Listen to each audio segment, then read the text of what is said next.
So I was talking to my girlfriend the other day about, watch design, trying to get her sort of input. She's not very into watches.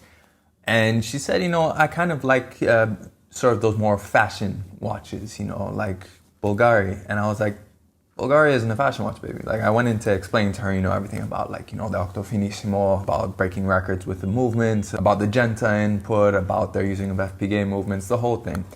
But it got me thinking, how do you really explain the difference between a fashion watch and a luxury watch, a serious watch?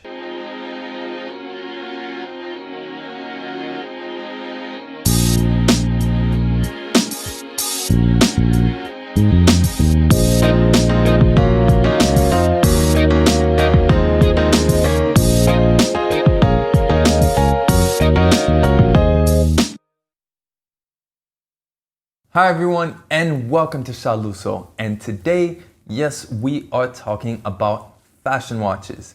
Now before I get started, if you haven't checked it out already, make sure you look at my last video where I did my conversation with Mr. B talking about the Omega Speedmaster. Definitely something you don't want to miss. It's a great conversation. Also in the next few days, I'm going to be posting on the community page and on my Instagram a vote for the next segment from that conversation. And lastly, I'm also prepping my Q&A for this month. So in the comments below, make sure that you leave your questions so you can be featured in the next Q&A episode. But let's get started on talking about fashion watches. What is the difference between a fashion watch and a real watch, a serious watch, a luxury watch? Even in defining the alternative to a fashion watch, it's kind of difficult. It's very ambiguous. So today I'm going to be talking about that, and I'm going to be giving some criteria on which to decide whether something is a fashion watch or not, as well as talking about some of the gray areas and overlaps.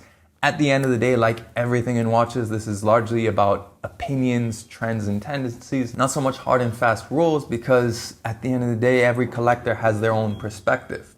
But I'm going to give you mine. And I think the first simple way you can explain it is that a fashion watch is a watch in which the brand on the dial has committed only the very bare minimum. At most, they would have done the design, and in many cases of a lot of fashion watches, they haven't even done that. Look at something like MVMT or Movement. They're something where they went on AliExpress and literally just slapped their brand name onto a pre-made watch. They didn't even design it. So essentially it demonstrates a lack of involvement in the product itself. It's more an exercise in leveraging their brand versus actually making a good watch. The reverse way to check is, say, if you took away that brand, how much value would that watch have left? In most cases, the answer would be 0 to none. But let's talk about some fashion brands that do make proper, serious watches. And another of the tests you can do is take a look at their commitment to watches. Because while watches may not be their first priority or what they're known for, that doesn't mean that they're not making good watches. A lot of the times it comes down to their commitment to watches. A great example of this is Hermes. Hermes owns a 25% stake in Vacher-Fleurier, the same movement manufacturer that makes movements for Richard Mille. And by leveraging that ownership, Hermes also makes sure that the calibers within its watches are made bespoke by Vacher-Fleurier for Hermes. So they're effectively in-house manufacturers. That demonstrates a level of commitment that this is more than just a line extension for them. This is something they're investing serious money in to make a proper product that meets their brand standards. Because another point is that a lot of fashion watches, even from fashion brands, the quality of the watches doesn't compare to their other core competencies. It doesn't compare to the quality of their leather goods relative to others. It doesn't compare to the quality of their clothing relative to others. A lot of the times, these are shitty watches from good brands. If you look at the Gucci Dive, it's a 40 millimeter, it's an ETA quartz, has 200 meters water resistance, and it costs $1,390 US. And it's an ETA quartz. It's not even a super cheap, Chinese movement or Japanese movement. They've actually bothered with ETA, fine. But then you look at something like the Longines HydroConquest. That's 300 meters water resistance. Also uses an ETA quartz. And how much do they charge for this more competent watch? $1,000. And on top of that, Longines has proper heritage behind them. They have proper integration. They actually make their watches. They have some of their own bespoke calibers made for them by ETA. They have substance behind that watch, but somehow it's $400 cheaper than the Gucci one. What substance does Gucci have in its brand that allows it to charge more for a watch. For a wallet, I'll be on their team all day, every day. For a t-shirt, for a shirt, for a suit, without a doubt. But for a watch, there's nothing there. Their direct competitor, Louis Vuitton, does a much better job at bringing value about making real, serious watches. It's a brand that is known for its leather goods. To a degree, it's clothing as well. But they make some serious watches, and they own a lot of serious brands. I mean, they own Bulgari, they own Tag Heuer, Hublot, Zenith. The makers of the first automatic integrated chronograph are owned by a fashion company. Well, LVMH, a fashion conglomerate. But when you look even at Louis Vuitton's own watches, they also own Fabrique du Temps, which made one of their world timer movements. So again, this is investing in their actual watch line. It's not just slap their brand on a pre-made watch. Bringing it back to Bulgari, which is how I originally was discussing it with my girlfriend, they're a brand that not only has invested in their movements now, but historically as well has invested in making sure they have good quality movements. With their entry-level pieces now, the ones that aren't in-house are using ETA movements, which is still mechanical, it's still quality movements you'll find in quality watches. Things like the Diagonal used to feature Frédéric Piguet movements for their chronographs. And then elevate it one further, you get the Octo Finissimo, you get the record-breaking movements that are made completely in-house by Bulgari.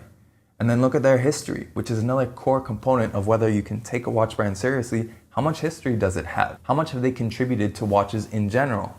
A company like Bulgari, they were the ones who absorbed Daniel Roth and Gerald Genta, both brands with a ton of history, a ton of watch design history, as well as movement design. And they've kept that legacy alive, so they're contributing to the culture. Can Gucci say the same about its watches?